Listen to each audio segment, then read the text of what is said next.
ഇന്നത്തെ ക്ലാസ്സിൽ പഠിക്കാൻ പോകുന്നത് വേർഡിൽ പിക്ചേഴ്സും ടേബിൾസും ഇൻസേർട്ട് ചെയ്യുന്നതും അതുമായിട്ട് റിലേറ്റ് ചെയ്യുന്ന കാര്യങ്ങളുമാണ്. നോക്കാം. ആദ്യം ഇൻസേർട്ടിങ് പിക്ചേഴ്സ്. പിക്ചർ ഇൻസേർട്ട് ചെയ്യണമെങ്കിൽ ആദ്യം ചെയ്യേണ്ടത് ഇൻസേർട്ട് ടാബ് ക്ലിക്ക് ചെയ്യുക, അതിൽ നിന്നും പിക്ചേഴ്സ് ബട്ടൺ ക്ലിക്ക് ചെയ്യുക. അപ്പോൾ നമുക്കൊരു ഡയലോഗ് ബോക്സ് ഓപ്പണായി വരും. അതിൽ നിന്നും ലൊക്കേഷൻ സെലക്ട് ചെയ്യുക, പിക്ചർ സെലക്ട് ചെയ്യുക, ഇൻസേർട്ട് ക്ലിക്ക് ചെയ്യുക. പിക്ചർ ഇൻസേർട്ട് ചെയ്തപ്പോൾ ഫോർമാറ്റ് ടാബ് അടങ്ങിയ പിക്ചർ ടൂൾസ് നിങ്ങൾക്ക് ഇവിടെ കാണാൻ സാധിക്കും. ഫോർമാറ്റ് ടാബ് കോണ്ടെക്സ്ച്വൽ ടാബാണ്. പിക്ചർ സെലക്ട് ചെയ്യുമ്പോഴോ അല്ലെങ്കിൽ ഇൻസേർട്ട് ചെയ്യുമ്പോഴാണ് നമുക്ക് ഈ ഫോർമാറ്റ് ടാബ് കാണാൻ സാധിക്കുന്നത്. ഞാൻ കേഴ്സർ ഇവിടെ ക്ലിക്ക് ചെയ്യുവാണെങ്കിൽ ഫോർമാറ്റ് ടാബ് എനിക്ക് പോയി. അതേസമയം പിക്ചർ ടൂൾസ് എനിക്ക് വീണ്ടും കിട്ടണം എന്നുണ്ടെങ്കിൽ ഞാൻ ഈ പിക്ചർ സെലക്ട് ചെയ്താൽ മതി, ഫോർമാറ്റ് ടാബ് റിബണിൽ വരും. ഇനി ഓൺലൈൻ പിക്ചേഴ്സ് ഇൻസേർട്ട് ചെയ്യണമെങ്കിൽ എവിടെയാണോ നിങ്ങൾക്ക് പിക്ചർ വരേണ്ടത് അവിടെ നിങ്ങൾ കേഴ്സർ പ്ലേസ് ചെയ്യുക, എന്നിട്ട് ഇൻസേർട്ട് ടാബ് എടുക്കുക, അതിൽ നിന്നും ഓൺലൈൻ പിക്ചേഴ്സ് എന്ന് പറയുന്ന ഓപ്ഷൻ എടുക്കുക. അപ്പോൾ നിങ്ങൾക്ക് രണ്ട് ഓപ്ഷൻസാണ് അവിടെ വരുന്നത്: Bing image search, OneDrive personal. വൺ ഡ്രൈവിലുള്ള ഇമേജ് ആണെങ്കിൽ നിങ്ങൾ ഇത് ചൂസ് ചെയ്യുക, അല്ലെങ്കിൽ എന്തിനെ പറ്റിയുള്ള ഇമേജ് ആണോ നിങ്ങൾക്ക് വേണ്ടത് അത് സെർച്ച് ബോക്സിൽ കൊടുക്കുക. ഫോർ എക്സാമ്പിൾ ഞാനിവിടെ മൗണ്ടൻ എന്നാണ് കൊടുത്തത്. ഇനി ഞാൻ സെർച്ച് ചെയ്യുകയാണ്. എനിക്ക് ലിസ്റ്റ് ഓഫ് ഇമേജസ് വരുന്നുണ്ട് അവിടെ. അതിൽ നിന്ന് ഓർഡർ ഞാൻ സെലക്ട് ചെയ്തു, ഇൻസേർട്ട് ചെയ്തു. Next, cropping pictures. പിക്ചറിൻ്റെ അൺവാണ്ടഡ് ആയിട്ടുള്ള ഏരിയാസ് റിമൂവ് ചെയ്യാൻ അതിനെ ക്രോപ്പ് ചെയ്യാം. അത് ചെയ്യുന്നത് ഫോർമാറ്റ് ടാബിൽ ക്രോപ്പ് എന്ന് പറയുന്ന ബട്ടണിൽ ക്ലിക്ക് ചെയ്യുക. അപ്പോൾ നമുക്ക് ക്രോപ്പിംഗ് ഹാൻഡിൽസ് വരും. അൺവാണ്ടഡ് ആയിട്ടുള്ള ഏരിയാസ് അങ്ങനെ നിങ്ങൾക്ക് ക്രോപ്പ് ചെയ്ത് കളയാൻ സാധിക്കും. ഇനി ഇൻസേർട്ടിങ് ടേബിൾസ്. പിക്ചർ ഇൻസേർട്ട് ചെയ്തതുപോലെ തന്നെ ടേബിൾസും ഇൻസേർട്ട് ചെയ്യാനായിട്ട് സാധിക്കും. അതിൻ്റെ സ്റ്റെപ്സ് നോക്കാം. എവിടെയാണോ നിങ്ങൾക്ക് ടേബിൾ അപ്പിയർ ചെയ്യേണ്ടത് അവിടെ കേഴ്സർ പ്ലേസ് ചെയ്യുക, ഇൻസേർട്ട് ടാബ് എടുക്കുക, ടേബിൾ ബട്ടൺ ക്ലിക്ക് ചെയ്യുക, മൗസ് മൂവ് ചെയ്ത് എത്ര നമ്പർ ഓഫ് റോസും കോളംസും ആണ് വേണ്ടതെന്ന് സെലക്ട് ചെയ്യുക, മൗസ് ക്ലിക്ക് ചെയ്യുക. അപ്പോൾ നിങ്ങൾക്ക് ടേബിൾ ഇൻസേർട്ടഡ് ആയി. മറ്റൊരു രീതിയിൽ ടേബിൾ ഇൻസേർട്ട് ചെയ്യുന്നത് ഇൻസേർട്ട് ടേബിൾ എന്ന് പറയുന്ന ഓപ്ഷൻ എടുക്കുക, അതിൽ എത്ര നമ്പർ ഓഫ് റോസും കോളംസും ആണെന്ന് ടൈപ്പ് ചെയ്ത് കൊടുക്കുക.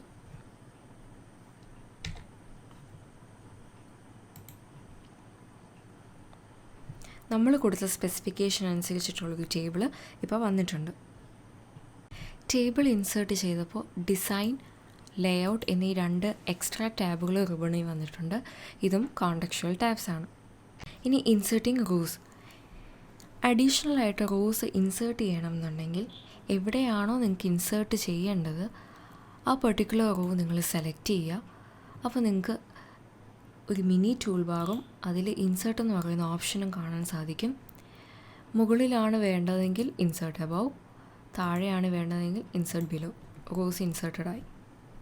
വേർഡ് 2013 അതിന് മുകളിലേക്കുള്ള വേർഷൻസിലും ടേബിൾ റിലേറ്റഡ് അഡീഷണൽ ഫീച്ചേഴ്സ് ഉണ്ടെന്ന് നമ്മൾ നേരത്തെ ഒന്ന് ഡിസ്കസ് ചെയ്തായിരുന്നു. ടേബിളിലേക്ക് ഒരു ന്യൂ റോ ആഡ് ചെയ്യണം എന്നുണ്ടെങ്കിൽ ടേബിളിൻ്റെ ലെഫ്റ്റ് എഡ്ജിൽ മൗസ് കൊണ്ടുവരുമ്പോൾ ഒരു സ്മോൾ ഐക്കൺ കാണാം. അതിൽ ക്ലിക്ക് ചെയ്യുമ്പോൾ ന്യൂ റോ ആഡായി. ലേഔട്ട് ടാബിലും insert above, insert below, insert left, insert right എന്നുള്ള ഓപ്ഷൻസ് എല്ലാം തന്നെ നിങ്ങൾക്ക് കാണാനായിട്ട് സാധിക്കും.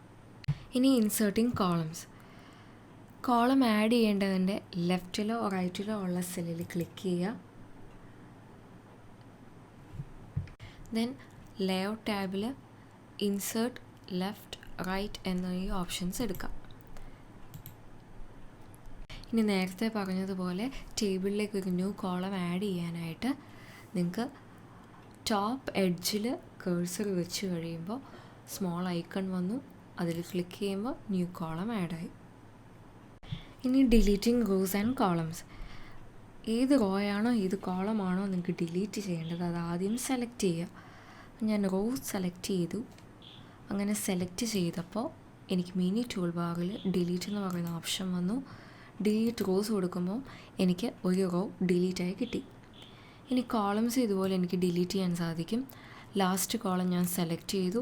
മിനി ടൂൾ ബാറിൽ ഡിലീറ്റ് എന്ന് പറയുന്ന ബട്ടണിൽ ഡിലീറ്റ് കോളംസ് കൊടുത്തു. ലാസ്റ്റ് കോളം എനിക്ക് ഡിലീറ്റഡായി. ഇനി convert text to a table. ഞാനിവിടെ ഒരു ടെക്സ്റ്റ് ടൈപ്പ് ചെയ്ത് വെച്ചിട്ടുണ്ട്. Serial number, name, division, salary എന്ന് കോമ മാത്രം ഉപയോഗിച്ച് സെപ്പറേറ്റ് ചെയ്തിട്ടാണ് ഞാൻ എഴുതിയിരിക്കുന്നത്. 4 പേരുടെ ഡീറ്റെയിൽസ് ഞാനിവിടെ കൊടുത്തിട്ടുണ്ട്. ഈ ടെക്സ്റ്റിനെ എനിക്ക് ടേബിളായിട്ട് കൺവേർട്ട് ചെയ്യാനായിട്ട് സാധിക്കും. അതിന് ചെയ്യേണ്ടത് ടേബിൾ ആക്കേണ്ട ടെക്സ്റ്റിനെ സെലക്ട് ചെയ്യുക, എന്നിട്ട് ഇൻസേർട്ട് ടാബ് എടുക്കുക, അതിൽ നിന്നും ടേബിൾ എന്ന് പറയുന്ന ഓപ്ഷൻ എടുക്കുക, അതിൽ നിന്നും convert text to a table എന്ന് പറയുന്ന ഓപ്ഷൻ എടുക്കുമ്പോൾ ഒരു ഡയലോഗ് ബോക്സ് വരും. അതിൽ നിന്നും നമ്പർ ഓഫ് കോളംസ് സെലക്ട് ചെയ്യുക. എനിക്കിപ്പോൾ 4 കോളംസ് ആണ് വേണ്ടത്. അപ്പോൾ ഞാൻ 4 എന്ന് കൊടുക്കുക. ഓക്കെ, എനിക്ക് ഞാൻ ഉദ്ദേശിച്ചതുപോലെ തന്നെ 4 കോളംസ് എല്ലാ ഡീറ്റെയിൽസും അടങ്ങുന്ന രീതിയിൽ വന്നിട്ടുണ്ട്. ടെക്സ്റ്റിനെ ടേബിളായി കൺവേർട്ട് ചെയ്യുന്നത് മനസ്സിലായല്ലോ. ഇനി ടേബിൾ സെലക്ട് ചെയ്യുക. അപ്പോൾ നമുക്ക് ഡിസൈനും ലേ ഔട്ട് എന്ന 2 കോണ്ടക്ച്വൽ ടാബ്സ് വരും. ഡിസൈൻ ടാബിൽ നിങ്ങൾക്ക് ഡിസൈൻ ഏതെങ്കിലും വേണമെങ്കിൽ അത് ചൂസ് ചെയ്യാം. ഷെയ്ഡിങ് വേണമെങ്കിൽ കൊടുക്കാം. അതുപോലെ ബോർഡേഴ്സ് വേണമെങ്കിലും സെറ്റ് ചെയ്യാം. Next topic, merging cells. ചിലപ്പോൾ 2 അതിലധികം സെൽസിനെ മെർജ് ചെയ്ത് ഒരു ലാർജർ സെല്ലാക്കി മാറ്റേണ്ട സിറ്റുവേഷൻസ് വരുമായിരിക്കും.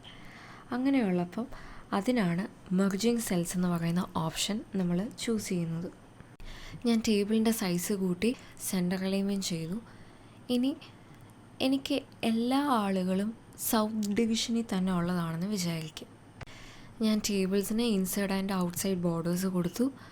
ഇനി ഈസ്റ്റ്, വെസ്റ്റ്, നോർത്ത് എന്നുള്ളത് ഞാൻ ഡിലീറ്റ് ചെയ്ത് കളയാണ്. ഇനി ഈ 4 സെൽസാണ് എനിക്ക് മെർജ് ചെയ്യേണ്ടത്. അതുകൊണ്ട് ഞാനത് സെലക്ട് ചെയ്തു. എന്നിട്ട് ലേഔട്ട് ടാബിൽ മെർജ് സെൽസ് ബട്ടൺ ക്ലിക്ക് ചെയ്യുക. അപ്പോൾ എനിക്ക് 4 സെൽസ് മെർജായി. ഇങ്ങനെയാണ് മെർജ് ചെയ്യേണ്ടത്. ഇനി ഇതുപോലെ തന്നെ എനിക്ക് സെൽസിനെ സ്പ്ലിറ്റ് ചെയ്യാനും സാധിക്കും. അതും ലേഔട്ട് ടാബിൽ തന്നെയാണ്. സ്പ്ലിറ്റ് സെൽസ് എന്ന് പറയുന്ന ഓപ്ഷൻ എടുക്കുക. അപ്പോൾ നമുക്കൊരു ഡയലോഗ് ബോക്സ് വരും. അവിടെ നമ്പർ ഓഫ് കോളംസും നമ്പർ ഓഫ് റോസും കൊടുക്കുക. എനിക്കിവിടെ നമ്പർ ഓഫ് കോളംസ് 1 ആണ് വേണ്ടത്. അതേസമയം നമ്പർ ഓഫ് റോസ് 4 ആണ് വേണ്ടത്. ഓക്കെ കൊടുത്തു. എനിക്ക് പഴയ പോലെ 4 റോസ് അതുപോലെ തന്നെ ഒരു കോളം കിട്ടി. മെർജിങ് സെൽസും സ്പ്ലിറ്റിംഗ് സെൽസും നിങ്ങൾക്ക് മനസ്സിലായെന്ന് വിചാരിക്കുന്നു. ഇനി ഒരു ടേബിളിനെ നമുക്ക് സ്പ്ലിറ്റ് ചെയ്യാനായിട്ട് സാധിക്കും. അപ്പോൾ ഈ ഒരു ടേബിളിനെ ഞാൻ സ്പ്ലിറ്റ് ചെയ്യുമ്പോൾ എവിടം തൊട്ടാണോ എനിക്ക് ന്യൂ ടേബിൾ വരേണ്ടത് ആ പെർട്ടിക്കുലർ റോ ഞാൻ സെലക്ട് ചെയ്യുക. അപ്പോൾ ഇതാണ് എനിക്ക് ന്യൂ ടേബിളിൻ്റെ ഫസ്റ്റ് റോ ആയിട്ട് വരേണ്ടതെന്ന് വിചാരിക്കുക. അപ്പോൾ ഞാനത് സെലക്ട് ചെയ്തു. ഇനി ലേഔട്ട് ടാബിൽ സ്പ്ലിറ്റ് ടേബിൾ എന്ന് പറയുന്ന ഓപ്ഷൻ ഉണ്ട്. അത് ക്ലിക്ക് ചെയ്യുമ്പോൾ എൻ്റെ ടേബിൾ 2ആയിട്ട് സ്പ്ലിറ്റായി. ഓക്കെ, ഇന്ന് നമ്മൾ പഠിച്ചത് inserting pictures, inserting online pictures, cropping pictures, inserting tables, rows and columns, deleting rows and columns, converting text to a table, merging and splitting cells, splitting a table. Clear ആണല്ലോ? Thank U.